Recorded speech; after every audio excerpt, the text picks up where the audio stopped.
She was just a waitress. He was one of Seoul's most dangerous men. But when she saw him humiliate a woman in her restaurant, she did something no one had ever dared to do. She confronted him. And it changed both their lives forever. I know what you're thinking. How does a waitress who challenges a mafia boss end up falling in love with him? Stay with me because this story will surprise you in ways you never expected. Let me take you back to where it all began. Moonlight Garden, one of Seoul's most exclusive restaurants. The kind of place where reservations take months and a single meal costs more than most people's rent. The lighting is always dim and romantic, the music soft and elegant, and the clientele? Let's just say they're the kind of people who expect perfection and silence. Zara Okonkwo had been working there for 8 months. At 27, she'd been in Seoul for 3 years and this job was her lifeline. The tips were incredible and despite the demanding customers, she loved the rhythm of the work. She'd moved to Korea after studying linguistics in college, drawn by the culture and the challenge of mastering a language completely different from her own. And she'd done it. Her Korean was flawless, so much so that customers were often shocked when this Black American woman spoke to them in their native tongue with perfect Seoul dialect. But that Tuesday evening started like any other. Zara was gliding between tables with practiced grace, balancing trays, smiling politely, making small talk with the regulars. She had no idea her entire life was about to change. Then he walked in. Kang Min-Jae. Though Zara didn't know his name yet, she felt the shift in the room immediately. Everyone did. Conversations dropped to whispers. The other servers suddenly moved with extra caution. Even manager Choi, who was usually calm and collected, straightened his tie and rushed to greet the man personally. Min-Jae was 34, devastatingly handsome in that cold, untouchable way. Expensive suit tailored perfectly to his frame, dark hair swept back, and eyes that seemed to calculate the worth of everything and everyone they landed on. In Seoul's underworld, they called him the Ice King, and it wasn't hard to see why. He moved through the restaurant like he owned it. And maybe, in a way, he did. Rumor had it he owned pieces of half the businesses in Gangnam. What Zara didn't know was that this man controlled an underground financial empire. Money laundering, high-stakes gambling, strategic investments in legitimate businesses to hide his illegal operations. He was ruthless, calculated, and feared. People didn't say no to Kang Min-Jae. They didn't even make eye contact unless he allowed it. He settled into his usual corner table with 3 business associates. Manager Choi himself brought their drinks, bowing lower than Zara had ever seen him bow. The entire restaurant seemed to exhale only when Min-Jae appeared satisfied. That's when Yoon Ji-woo entered the restaurant. She was there for a business dinner in the adjacent private room, a young Korean woman in her early 30s, struggling single mother trying to make it work at a demanding marketing firm. She was already running late, already stressed, juggling her work documents while trying to locate her party. And in her haste, she didn't see Min-Jae's table until it was too late. Her shoulder caught the edge of his chair. The impact sent her leather portfolio flying, papers exploding across the restaurant floor like snow. Business reports, presentations, personal notes, all scattering under tables and chairs. The entire restaurant froze. Ji-woo dropped to her knees immediately, her face burning with embarrassment. Josonghamnida, she kept repeating. I'm sorry. Her hands were shaking as she tried to gather the papers, some of which had slid right under Min-Jae's expensive Italian shoes.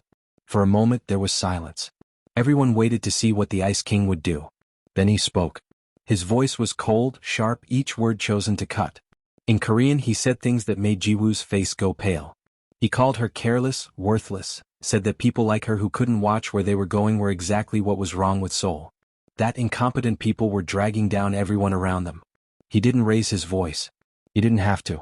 The venom was in every syllable. Ji-woo's eyes filled with tears. She kept apologizing, kept trying to gather her papers while staying on her knees, humiliation radiating from her in waves. Some of the papers were now crumpled under Min-Jae's chair, but she was too terrified to reach for them. The entire restaurant watched in horrified silence. Other diners looked down at their plates. Servers backed toward the walls. No one moved to help. No one dared. Manager Choi rushed over, but not to defend Ji-woo.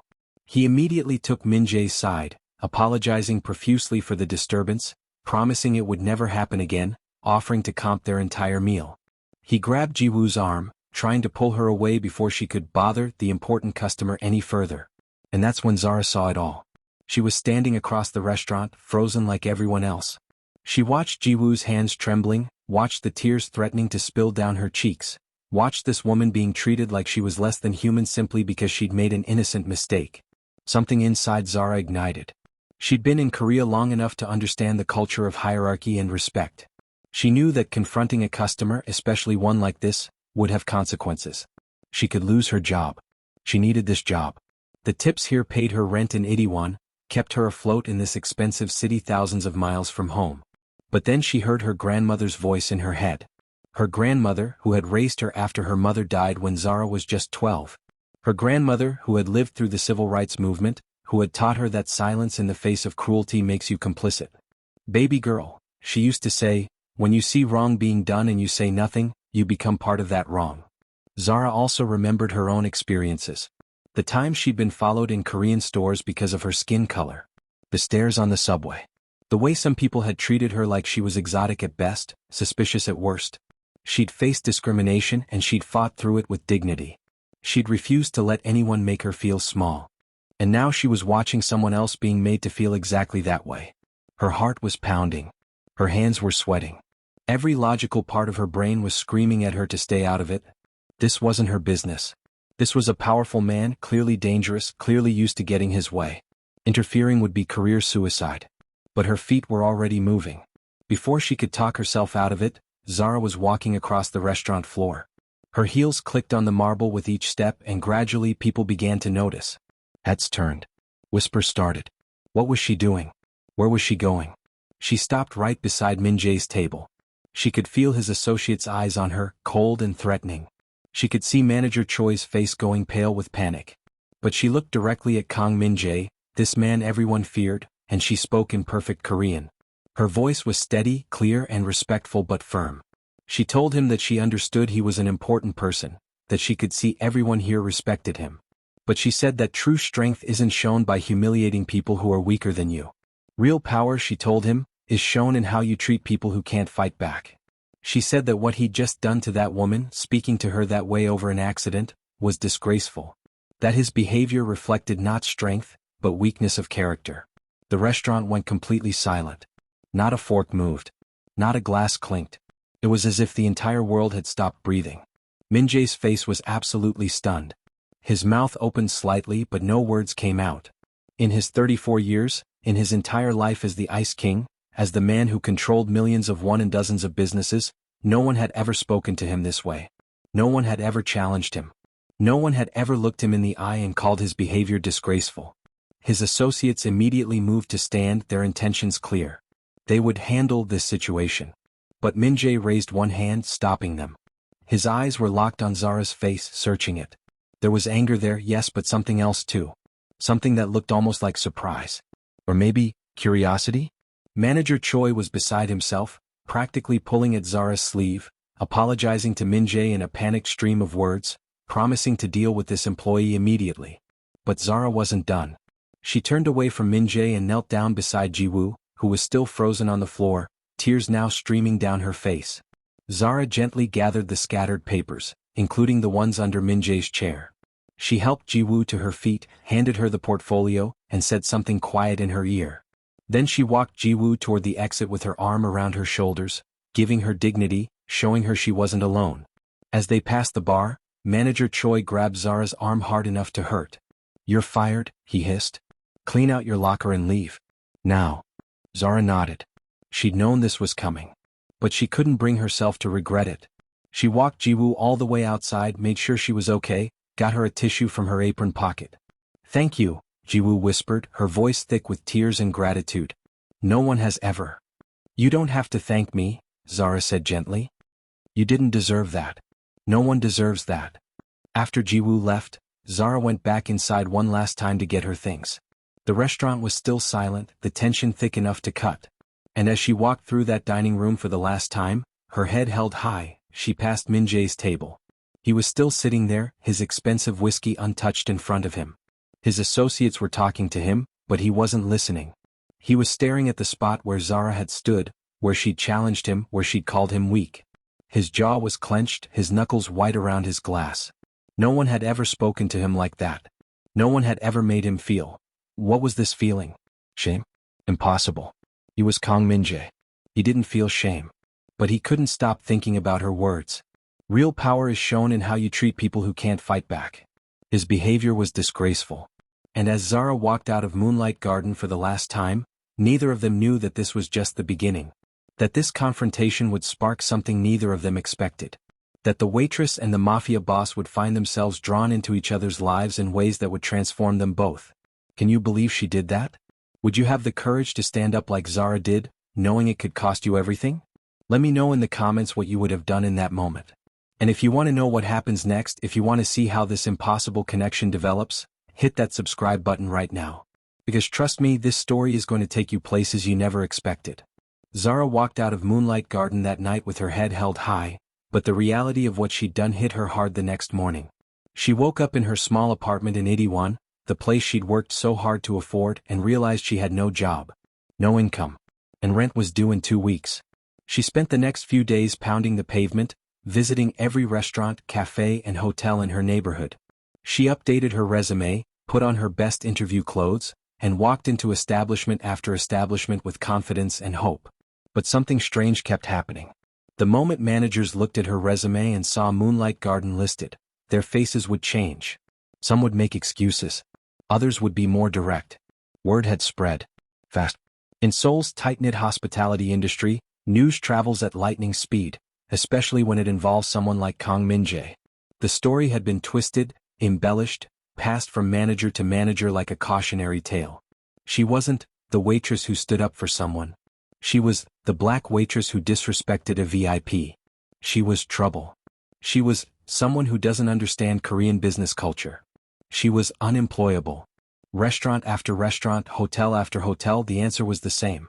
We'll keep your resume on file. We're not hiring right now. You're not quite the right fit. Some didn't even bother with polite rejections. They would look at her resume, look at her face, and simply shake their heads. The financial pressure began mounting like a weight on her chest. Zara would sit in her apartment at night, looking at her bank account, doing the math over and over. Rent, utilities, food, transportation. The numbers didn't add up. She'd have to dip into her emergency savings, the money she'd been carefully setting aside for the past 3 years. Money she'd planned to use to eventually visit her grandmother back in the States. But then Grace Adeyemi came through for her like the true friend she was. Grace was Nigerian-Korean, her father from Lagos, her mother from Busan. She'd grown up navigating 2 worlds just like Zara, and the two had bonded instantly when they met at a cultural exchange event 2 years ago. Grace owned a small cafe in Hongdae called Bridge Coffee, a cozy spot that served amazing espresso and Nigerian chin-chin alongside traditional Korean pastries. It wasn't glamorous, and it definitely didn't have the tips that Moonlight Garden had, but Grace offered Zara a job without hesitation. "You did the right thing," Grace told her firmly as they sat in the empty cafe before opening one morning. "That man needed to hear exactly what you said. I don't care how powerful he is. I don't care if he owns half of Seoul. Nobody deserves to be treated the way he treated that woman." Zara appreciated Grace's support more than she could express, but late at night, alone in her apartment, the worry crept in. She had no regrets about what she'd done. Every time she replayed that moment in her mind, seeing Ji-woo on her knees gathering papers while tears streamed down her face, Zara knew she would make the same choice again. Some things were more important than a paycheck. Some things were worth the sacrifice. But survival was also important. And Seoul was expensive. Her apartment was small, barely 300 square feet, with a tiny bathroom and a kitchen that was really just a hot plate and a mini fridge tucked into a corner. But it was hers. She'd painted one wall a warm terracotta color to make it feel more like home. She'd hung pictures of her mother and grandmother. She'd collected small plants that sat on the windowsill, catching the morning sun. This was her space in a city thousands of miles from where she'd grown up, and she was determined to keep it. Korea had always been special to Zara, but not for the reasons most foreigners came here. Her mother had come to Seoul 29 years ago to teach English, young and adventurous and curious about the world. She'd fallen completely in love with the culture, the language, the food, the people. She'd planned to stay for years to really build a life here. But then she got pregnant with Zara and moved back to the States to be near family. She always talked about returning, always said, "Someday we'll go together," but someday never came. She died of cancer when Zara was 12, her dream of returning to Korea unfulfilled. So when Zara chose to study linguistics in college, specializing in Korean, it was partly for herself but mostly for her mother. And when she moved to Seoul 3 years ago, it was like completing a journey her mother had started. Every time Seoul felt overwhelming, every time she faced discrimination or struggled with the language or felt alone, she would think about her mother's love for this place and find the strength to keep going. She wasn't going to let one powerful man drive her away from the city her mother had loved. She wasn't going to let anyone make her feel like she didn't belong here. So she took the job at Bridge Coffee, smiled through the pay cut and told herself this was temporary. She'd rebuild. She'd find her way. What Zara didn't know was that across the city, in a luxury penthouse in Gangnam with floor-to-ceiling windows overlooking the Han River, Kang Min-Jae was going through his own kind of crisis. He couldn't forget her words. 3 days had passed since the incident at Moonlight Garden, and Min-Jae had barely slept. He would lie in his king-sized bed in his temperature-controlled bedroom with its designer furniture and imported Egyptian cotton sheets, and all he could see was her face. That black woman with the fierce eyes and the steady voice, standing in front of his table, telling him his behavior was disgraceful. Telling him that real power is shown in how you treat people who can't fight back. No one spoke to him like that. Ever. In his world people bowed. They scraped. They called him Sajangnam with respect bordering on fear. They jumped when he gave orders. They never, ever questioned him and they certainly never challenged him publicly. He'd built his reputation on being untouchable, unmovable, as cold and sharp as a blade. The Ice King. That's what they called him and he'd worn that name like armor. But she'd looked right through that armor. She'd seen him not as the Ice King, not as a title or a reputation, but as a man behaving badly. And she'd called him out on it. Ji-hoon, his second-in-command and one of the only people Min-Jae trusted even remotely, noticed the change immediately. They were in Min-Jae's private office, a sleek space with modern art on the walls and a view of the city that reminded everyone who entered exactly how high up Min-Jae had climbed. They were supposed to be discussing a new investment opportunity, but Min-Jae kept drifting off, his mind elsewhere. Boss? Ji-hoon said for the third time, concern creeping into his usually professional tone. The Busan deal? Min-Jae blinked, refocusing. Yes, fine. Approve it. Ji-hoon studied his boss's face. In the 5 years he'd worked for Min-Jae, he'd never seen him distracted. Angry, yes. Cold, absolutely. Ruthlessly focused, always. But distracted? Never. What Ji-hoon didn't know was that Min-Jae was spiraling into a kind of self-examination he hadn't allowed himself in over a decade. Because Zara's words had done something unexpected. They'd reminded him of his sister. Min-Jae's younger sister, Kang Soo-jin, had died 7 years ago. She'd been 24, bright and beautiful and so full of life. She'd married young to a man who seemed charming at first, successful, from a good family. But behind closed doors he was a monster. He controlled everything she did, isolated her from family and friends, and when she didn't obey, he hurt her. Verbally at first, then physically. Min-Jae hadn't known how bad it was. She'd hidden it so well, made excuses for the bruises, canceled family dinners last minute.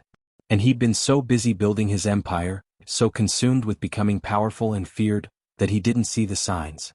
Didn't protect her the way a big brother should have. When Soo-jin finally found the courage to leave, her husband couldn't accept it. He waited outside her new apartment one night and stabbed her 16 times.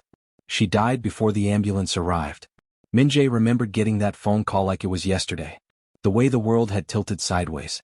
The way he'd stood in the hospital hallway, looking at her body covered with a white sheet, feeling something inside him break so completely that he knew it would never be whole again. He'd gotten revenge, of course. Soo-jin's husband had an unfortunate accident in prison, beaten so badly by other inmates that he never walked again. Min-Jae had made sure of that. But revenge didn't bring her back. Nothing brought her back. So Min-Jae had built walls. Thick, impenetrable walls around his heart.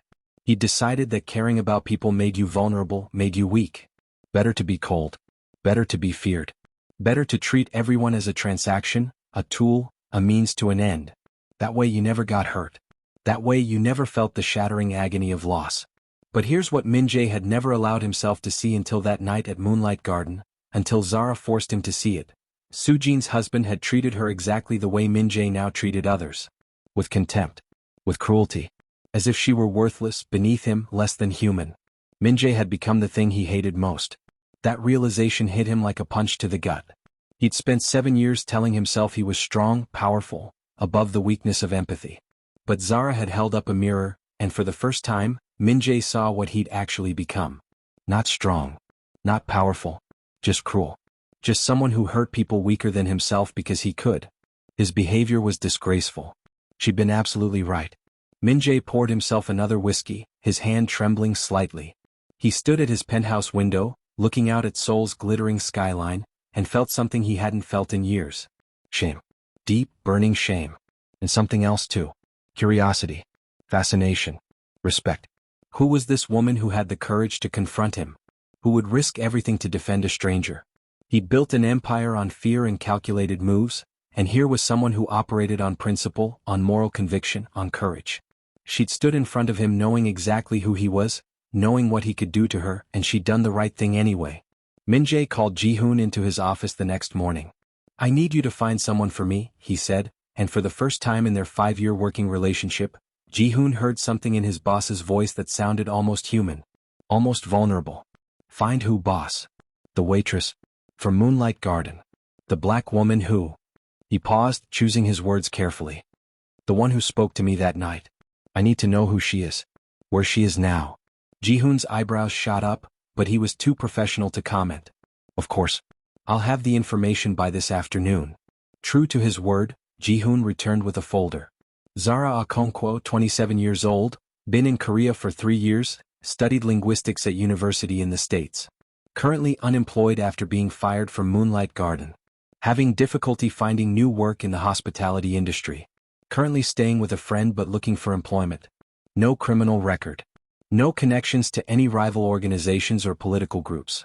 Just a regular person who'd done an extraordinary thing. And here's what Min-Jae felt when he learned she'd lost her job because of him. Guilt. Deep, uncomfortable, unfamiliar guilt. He'd never felt guilty about business decisions before.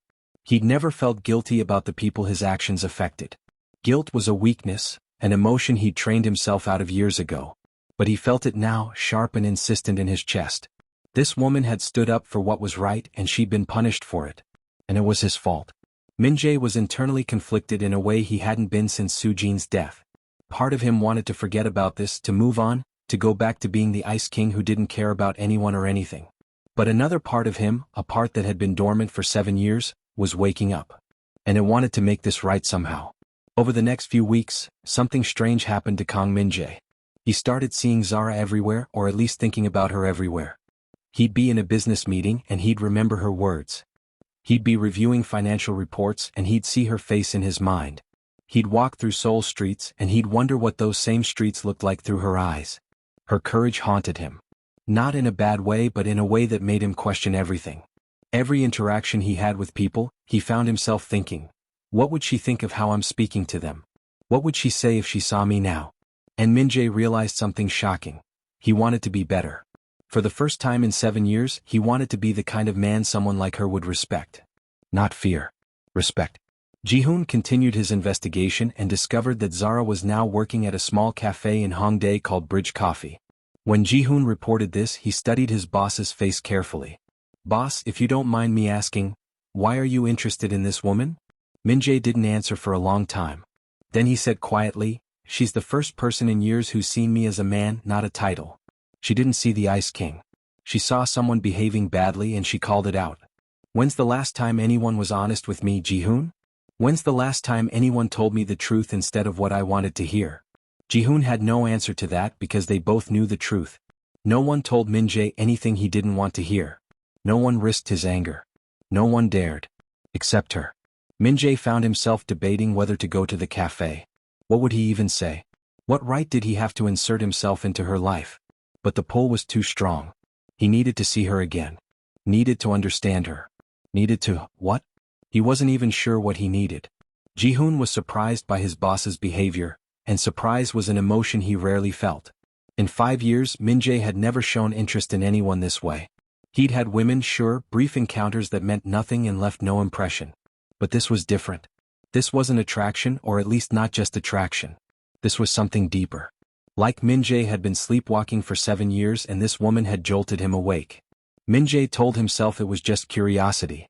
He just wanted to understand what made her tick, what gave her that kind of courage. That's all. Nothing more. He certainly wasn't interested in her romantically. That would be ridiculous. They were from completely different worlds. She'd made it clear what she thought of men like him. But the truth Min-Jae wasn't quite ready to admit even to himself, was that Zara was the first person in 7 years who had seen him as human. Not as the Ice King. Not as a mafia boss. Not as a source of fear or favor. Just as a man who had behaved badly and needed to do better. And that was both terrifying and intoxicating. 3 weeks after the restaurant incident, Min-Jae did something he'd never done before. He took off his designer suit and put on jeans and a simple sweater. He left his luxury car at home and took the subway to Hongdae.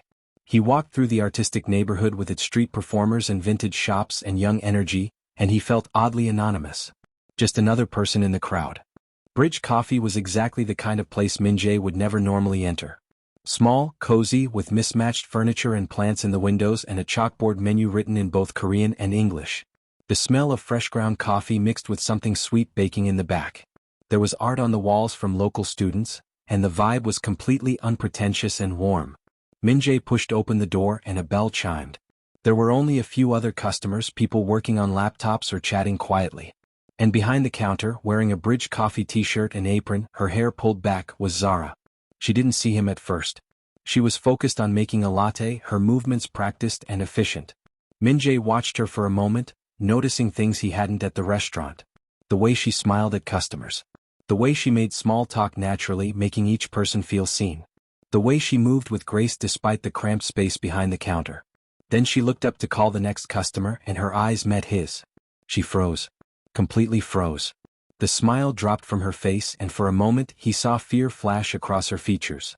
Then the fear was replaced by something harder. Wariness. Suspicion. Her entire body language changed, shoulders tensing, hands gripping the counter. Min-Jae approached slowly, keeping his expression neutral, non-threatening. "An Americano, please," he said quietly in Korean. Zara stared at him for a long moment, then nodded curtly. She made his coffee in silence, her movements stiff, her guard completely up. When she handed it to him, she avoided touching his hand. "That'll be 4,500 won," she said, her voice professional but cold. He paid, added 10,000 won as a tip, and took a seat by the window. He didn't drink the coffee immediately. He just sat there, looking out at the Hongdae street, trying to figure out what he wanted to say. After a few minutes, Zara approached his table with a cloth, pretending to wipe it down. "What are you doing here?" she asked in a low voice, not looking at him directly. "I wanted to talk to you," Min-Jae said. "There's nothing to talk about. Please. Just, give me 5 minutes." Zara glanced around the cafe. The other customers weren't paying attention and Grace was in the back.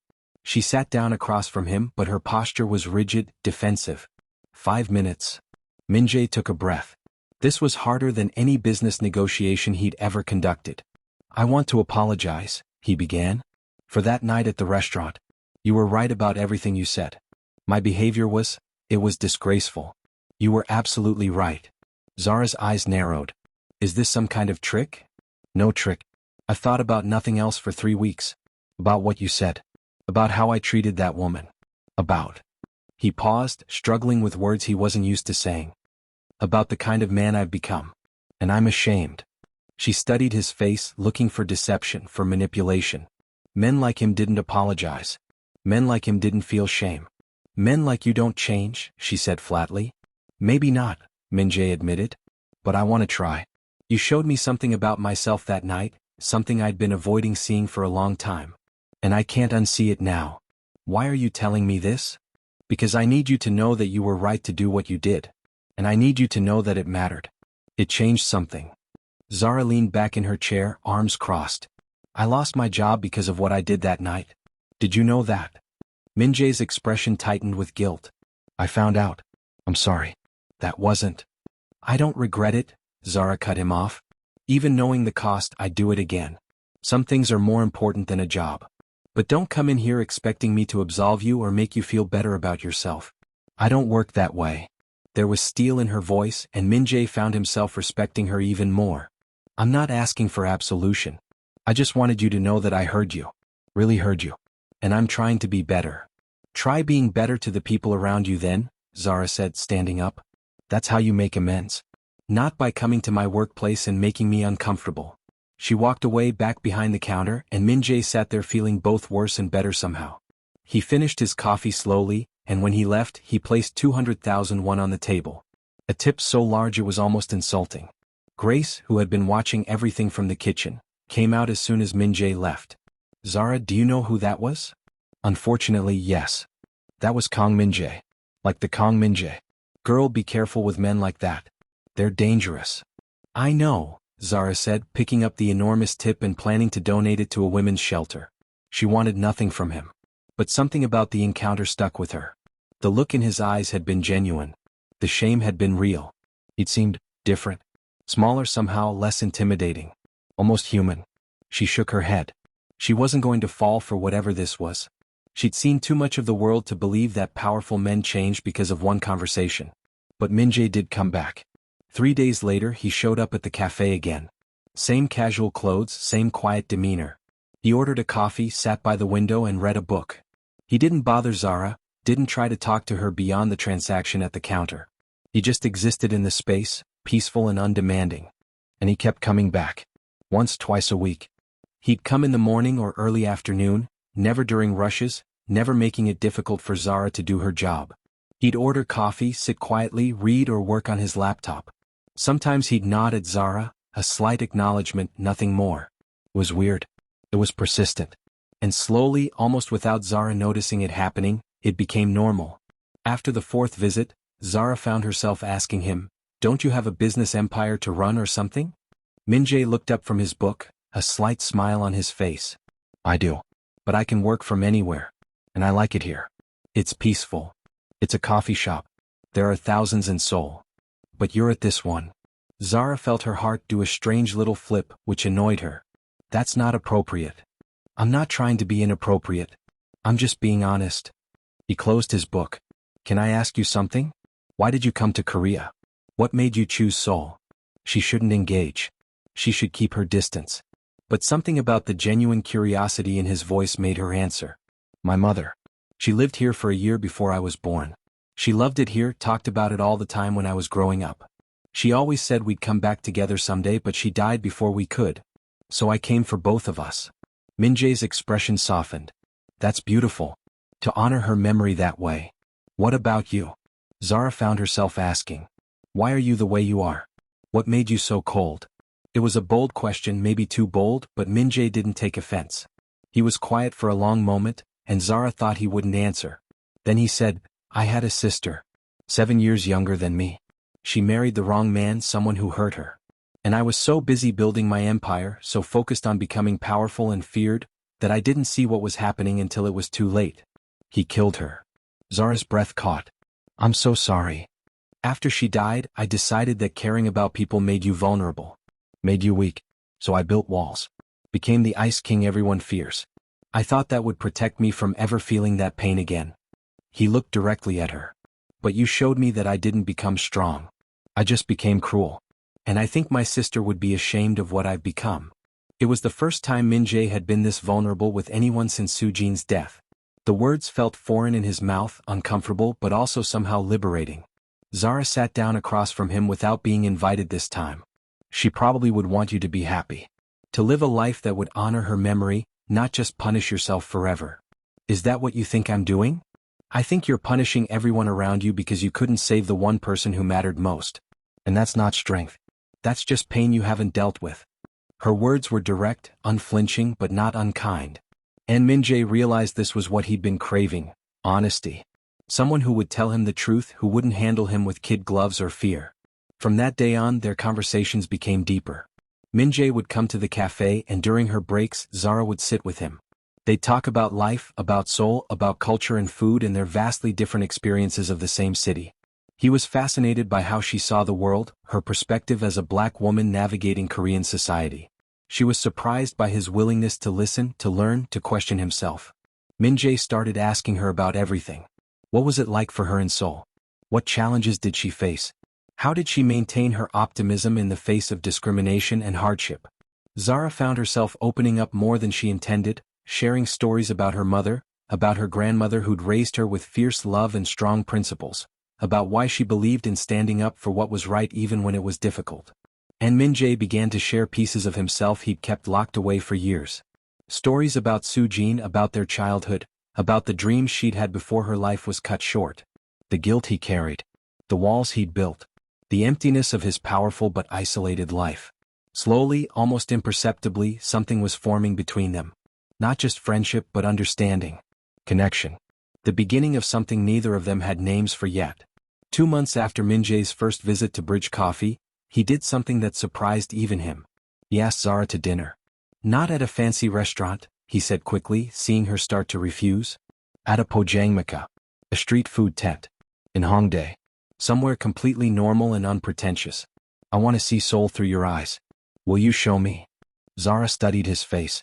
This man who had seemed so terrifying 2 months ago now looked almost nervous. Vulnerable. Human. Why? She asked. Because you've seen my world. The luxury, the power, the fear. But I don't think that's the real Seoul. I think the real Seoul is what you see every day, and I want to understand it. I want to understand you. She should say no. Every logical part of her brain was screaming at her to say no. This was a mafia boss. A dangerous man. A man whose world was violence and crime and everything she stood against. But she'd also seen him change over these 2 months. She'd seen him start to question himself, to soften, to become more thoughtful. She'd seen glimpses of the man he might be under all that ice. Okay, she heard herself say. But we're going Dutch. I'm not letting you pay for everything. Min-Jae smiled, a real smile that reached his eyes. Deal. That Friday evening they met at a pojangmaka in Hongdae, one of those orange-tinted street food spots where locals gathered to drink soju and eat spicy food and talk too loudly. Min-Jae showed up in jeans and a sweater, looking completely out of place for a man who usually wore suits that cost more than most people's monthly rent. Zara was already there, and when she saw him she couldn't help but smile. You look uncomfortable, she teased. I am uncomfortable, he admitted. I haven't eaten street food in over 10 years. Then you're in for a treat. Come on. They sat on plastic stools at a tiny table under the orange tent, surrounded by young people and ajumas and office workers letting off steam after long days. Zara ordered for both of them. Tteokbokki, fish cakes, tempura, kimbap, and a bottle of soju. When the food came, Min-Jae stared at it like he wasn't quite sure where to start. Zara laughed, actually laughed, and the sound was like music to his ears. Just try it, she encouraged. Don't think about it. Just eat. He tried the tteokbokki first, the spicy rice cakes that Seoul was famous for. His eyes widened. This is incredible. Right? And it costs like 1/10 of what you probably spend on a single dish at those fancy restaurants. They ate and talked, and Min-Jae felt something he hadn't felt in years. Relaxed. Genuinely relaxed. He wasn't performing. He wasn't being the Ice King. He was just a man eating street food with a woman who made him want to be better. Zara watched him laugh at her stories, saw the way his whole face transformed when he smiled. This was a different person from the man who'd humiliated Jiwoo. This was someone learning to be human again. Tell me, Min-Jae said as they shared the bottle of soju, how do you stay so hopeful? You've faced discrimination, lost your job, struggled financially, but you still believe in doing the right thing. Where does that come from? Zara thought about it. My grandmother used to say that the world is hard enough without us adding more cruelty to it. She said our job as humans is to leave every place a little bit better than we found it, even if it costs us something. I guess I just believe that. I believe that how we treat people matters, even when no one's watching. Teach me, Min-Jae said suddenly. Teach me how you see the world. Because I want to see it that way too. It was such a vulnerable request, so raw and honest, that Zara felt her heart open a little more. Okay, she said. But it's not going to be easy. Seeing the world this way means you can't look away from suffering. It means you have to actually care about people, even when it's inconvenient. I want to try, Min-Jae said. But you have to promise me something too. What? Challenge me. When I fall back into old patterns, when I treat people badly, call me out on it. The way you did that night at the restaurant. Don't let me slip back into being the Ice King. You're asking me to keep you accountable? I'm asking you to help me become someone my sister would be proud of. Someone I can be proud of. Zara reached across the table and for the first time touched his hand. Just a brief touch, her fingers on his, but it sent electricity through both of them. I can do that, she said. They talked for hours under that orange tent, sharing soju and stories and laughter. People came and went around them, but they were in their own world. Min-Jae told her about changes he was making in his business, how he'd started treating his employees better, how he'd stopped using intimidation as his first tool. Zara shared more about her mother's dreams, about wanting to open a cultural center someday that would bridge different communities in Seoul. As the night grew late and the street food tents started to close, they walked through Hongdae together. The neighborhood was alive with energy, street musicians playing on corners, young people laughing and taking photos, neon signs reflecting off wet pavement from an earlier rain. Min-Jae had walked these streets countless times but never like this. never seeing them through someone else's eyes, never feeling part of the life and energy around him instead of separate from it. "Thank you," he said as they walked, "for giving me a chance. For not writing me off as irredeemable." "Everyone deserves a chance to change," Zara replied. "The question is whether they take it." They reached the subway station where they'd part ways, and there was a moment of hesitation. Their hands were walking close together, almost touching.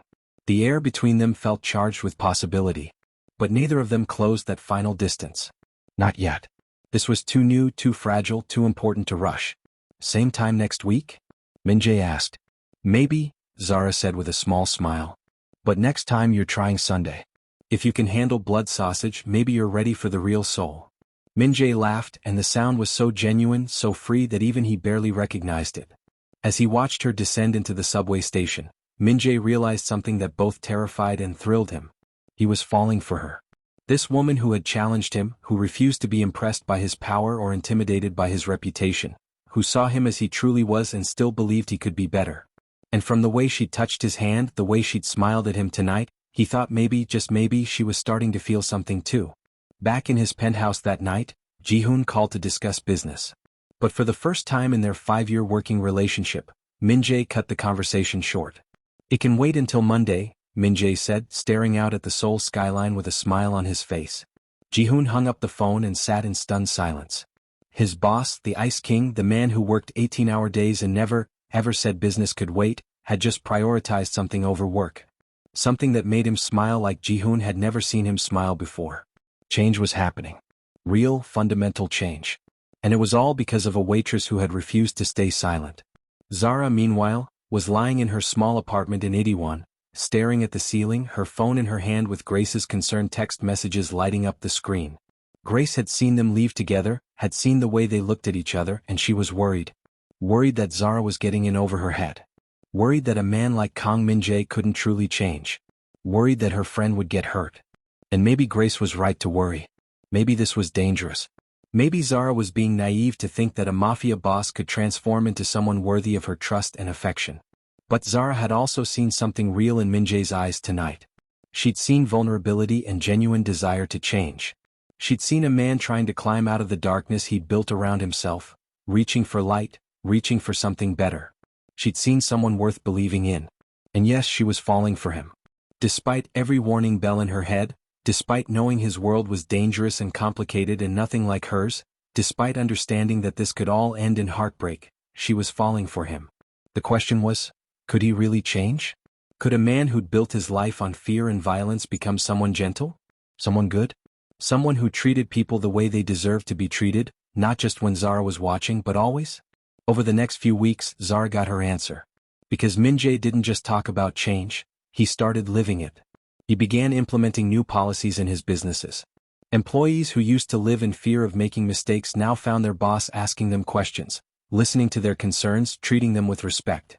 Min-Jae started paying his workers better, improving working conditions, eliminating the culture of intimidation that had defined his organization.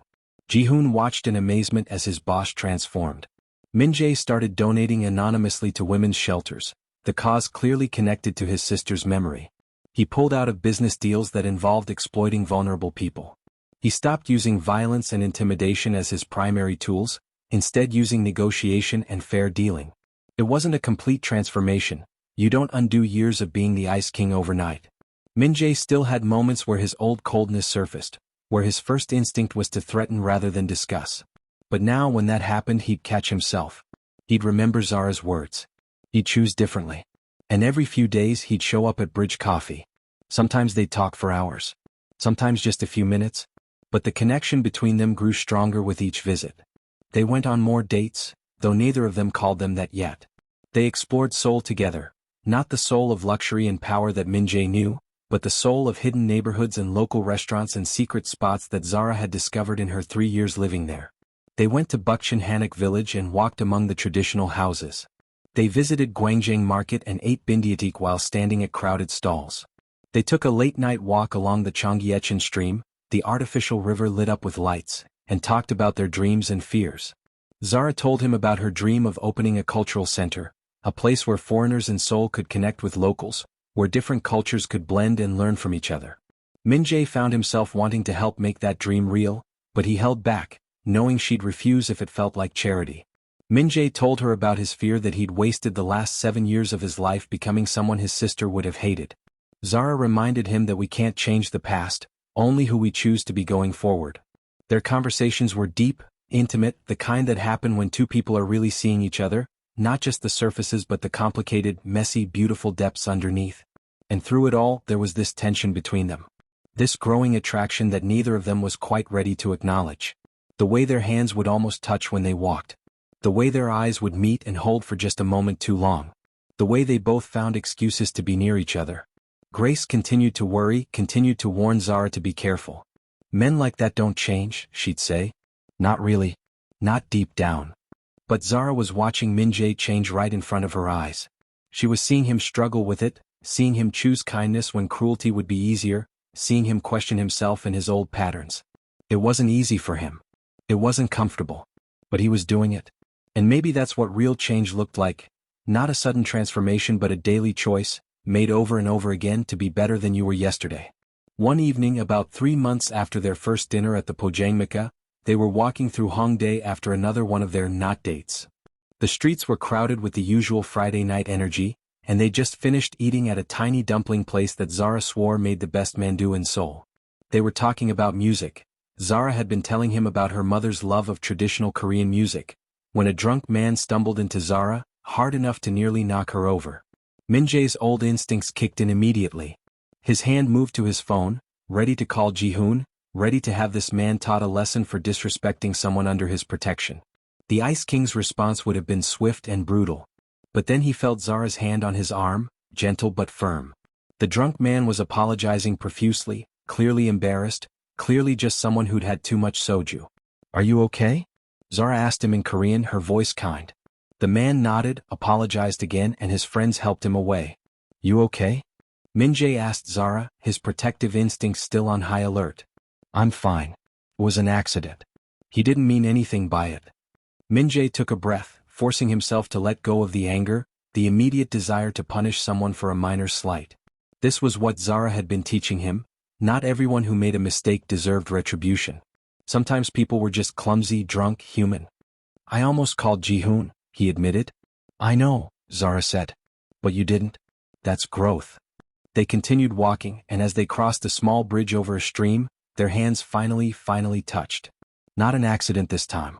Not almost. Min-Jae's fingers intertwined with Zara's, and neither of them pulled away.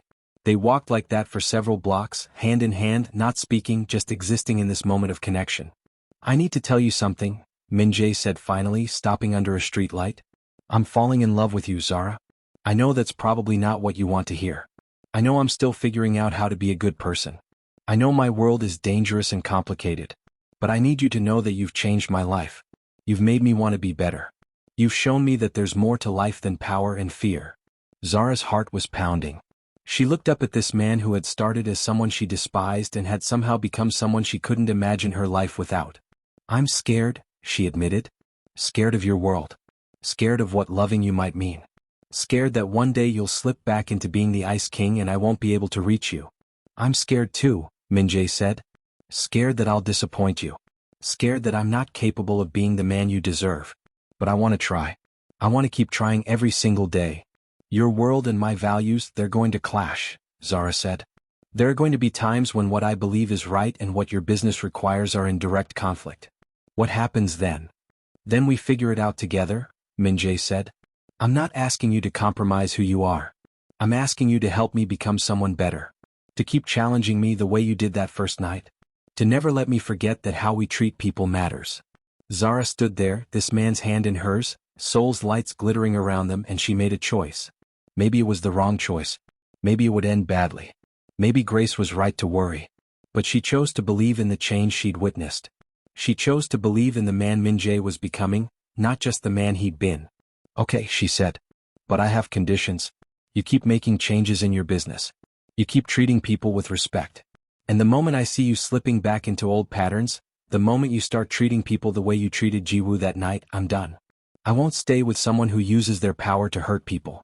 I can't." "That's fair," Min-Jae said. "More than fair. And you have to understand that I'm never going to fit into your high society world. I'm not going to be a trophy or play pretend at your fancy events. I'm always going to speak up when I see injustice, even if it embarrasses you. I wouldn't want you any other way, Min-Jae said, and he meant it. Her courage, her integrity, her refusal to compromise her values, those were the things he loved most about her. Then okay, Zara said again, stepping closer to him. Let's try this. Let's see if a waitress and a mafia boss can actually make this work. Min-Jae pulled her into his arms, and they stood there under the Seoul streetlight, holding each other, two people from completely different worlds choosing to build something together. It wasn't going to be easy. There would be challenges ahead, conflicts between his dangerous world and her moral compass, moments when they'd question whether this was possible. But in that moment, holding each other on a Hongdae street with Seoul alive around them, they both believed that maybe, just maybe, love could transform even the coldest heart. That maybe the waitress who challenged the mafia boss had started something that would change both their lives forever. She was falling for him. He was falling for her. And neither of them knew where this would lead, but they were willing to find out together. Now, I have a question for you. Do you believe people like Min-Jae can truly change? Can love really transform someone who's been cold and ruthless for years? Or is Zara making a mistake by giving him a chance? Drop your thoughts in the comments. I want to know what you think about this impossible love story. And if you're invested in seeing where this relationship goes, if you want to know whether Zara and Min-Jae can actually make this work when his dangerous world collides with her values, then hit that subscribe button right now. Because trust me, their story is just getting started, and what comes next is going to test everything they've built together. You won't want to miss it. 3 months had passed since that night at the restaurant. 3 months since Min-Jae, the Ice King of Seoul's underground, had his entire world shattered by a woman who refused to stay silent. And in those 3 months, everything had changed. Min-Jae wasn't just interested in Zara. He was courting her. Properly. Like a man who had finally learned what it meant to truly see someone, to value someone beyond their usefulness or their beauty. He took her to places most Seoul residents didn't even know existed. Hidden gardens tucked away behind ancient stone walls, where cherry blossoms fell like snow and the only sound was the wind moving through bamboo. Rooftop cafes where the city sprawled beneath them like a living painting, all neon and possibility. The Han River at sunrise when the water turned gold and the city was still quiet enough to hear your own thoughts. These weren't the power moves of a man trying to impress. These were the careful offerings of someone who was learning how to be gentle, how to be present, how to deserve someone like Zara. And he was changing in ways that went beyond their relationship. Ji-hoon, his second in command, the man who had stood beside him through countless deals and darker nights than either of them cared to remember, couldn't believe what he was seeing. The boss was different. Not just softer around the edges but fundamentally altered at his core. Min-Jae started treating his associates with respect, actual respect, not the cold efficiency he'd shown before. He listened to them, asked about their families. And more than that, he started helping some of them leave the life entirely. Set them up with legitimate opportunities. Gave them a way out without making them feel like they owed him their souls for it. It was like watching ice melt in real time, Ji-hoon would later say. Like watching someone remember they were human. When Zara finally met Ji-hoon, she was nervous. Terrified actually. Because meeting Ji-hoon meant stepping into Min-Jae's world, the part of his life that existed in shadows and whispers and consequences she couldn't fully understand. But Min-Jae held her hand through the entire meeting. Kept her safe from the darkness. Made it clear without saying a word that she was protected, that his world would never touch her if he could help it. Ji-hoon saw it immediately. The way his boss looked at this woman. The way he positioned himself between her and anything that might harm her, even in conversation. And Ji-hoon, who had been skeptical at first, thought maybe, just maybe, this was real. Grace met Min-Jae too. And Grace, protective as any older sister, came ready to judge. Ready to see through any act, any performance. But what she saw instead surprised her. She saw a man who was genuinely trying. A man who looked at her friend like she was the only thing keeping him tethered to something good. Grace didn't give her blessing easily, but she gave it. Because she could see he was genuine. And more importantly, she could see that Zara was happy. Truly, deeply happy in a way Grace hadn't seen in years. Their first kiss happened on Namsan Tower. The Seoul Tower, where couples come to lock their love to the fence and look out over the city and make promises they hope they can keep. They stood there together, overlooking the sprawl of lights and life below them, and for a moment, neither of them could move. They were both scared. Both terrified of what they were feeling, of what this meant, of where this could possibly go. Zara's fear was sharp and specific. What if he reverts? What if this version of Min-Jae, this gentle, changing man, was temporary? What if the Ice King came back and froze her out? What if this wasn't real? What if she was falling in love with someone who would disappear the moment things got difficult? Min-Jae's fear was different but just as consuming. What if his world destroyed her? What if everything he'd built, all the darkness he'd accumulated, all the enemies he'd made, what if all of that came crashing down on her head? What if loving him was the worst thing that could happen to her? But despite those fears, despite everything that could go wrong, love was growing, taking root in the spaces between their doubts, blooming in the quiet moments and the shared sunrises and the way their hands fit together. Love was happening whether they were ready for it or not. And that's when Jiwoo reappeared. Remember Jiwoo? The woman from the restaurant. The one Min-Jae had humiliated, the one Zara had stood up for. Jiwoo walked into Grace's cafe one afternoon, and at first, Zara didn't recognize her. Because Jiwoo looked different. She looked free. She was looking for Zara specifically. Wanted to thank her. Needed to tell her that that night, that moment of someone standing up for her, had changed everything. Jiwoo had left her toxic job the very next week. Started her own business. Took all that anger and humiliation and fear and turned it into fuel. Into courage. Seeing someone stand up for her, seeing someone refuse to let her be diminished, had given her the strength to stand up for herself. The reunion was emotional. Tears were shed. Gratitude was given. And then Jiwoo, hesitant and careful, mentioned something she'd heard through the grapevine. Rumors. Whispers. Was Zara really dating the man from that night? The Ice King himself? Zara confirmed it was true. And more than that, she told Jiwoo he had changed. Really changed. Jiwoo was skeptical. How could she not be? She'd experienced firsthand how cruel he could be. But she could also see Zara's happiness. The way her friend's eyes lit up when she talked about him. The way Zara glowed with something that looked an awful lot like love. So Jiwoo gave her blessing with one powerful statement. If he's truly different, you did that. You changed him. It was a reminder of the story's central theme. That courage ripples outward. That one person standing up, one person refusing to accept what's wrong, can change not just one life but many. That transformation is possible, but it often starts with someone brave enough to demand it. But while love was blooming and lives were changing, danger was gathering in the shadows. Min-Jae's business rivals had been watching. They'd heard the rumors too. Heard that the Ice King was going soft. That he was in a relationship, that he was treating his people better, that he was less ruthless, less hungry for power. And they saw all of this as weakness. Saw Zara, specifically, as a vulnerability they could exploit. A rival gang leader named Park Sung-ho started making moves on Min-Jae's territory. Testing the boundaries. Pushing to see how far he could go before the Ice King pushed back. And when there was less resistance than expected, Sung-ho knew the rumors were true. Min-Jae was distracted. Compromised. Ji-hoon came to his boss with warnings. Enemies were circling. The empire they'd built was being threatened. Territory was being lost. Respect was being questioned. Something had to be done, and it had to be done now. Min-Jae was torn. Completely, devastatingly torn. He could protect his empire. Go back to being the Ice King, brutal and efficient and feared. Reclaim what was being taken. Remind everyone why they'd been afraid of him in the first place. Or he could protect Zara. Keep being this new version of himself. Stay on the path she'd set him on. And the terrible truth was dawning on him with crushing clarity. He couldn't have both worlds. He couldn't be the man Zara was falling in love with and the man his empire needed him to be. Those two people were fundamentally incompatible. The Ice King and the man who watched sunrises on the Han River couldn't exist in the same body. A decision was approaching. Whether he wanted it or not. Zara could sense something was wrong. She'd been feeling it for days, maybe weeks. The way Min-Jae would drift off during conversations. The way he'd check his phone and his jaw would tighten.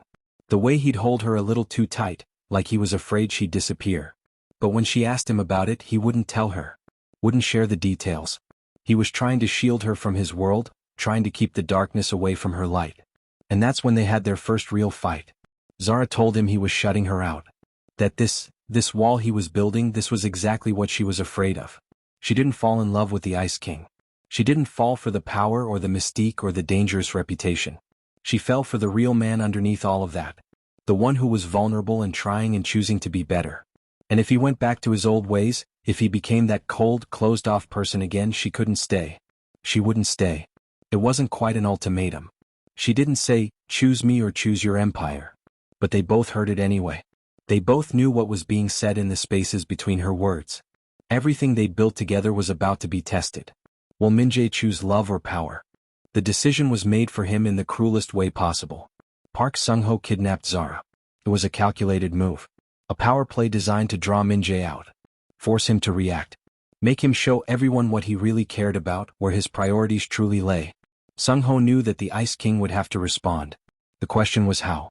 Zara was terrified. Of course she was terrified.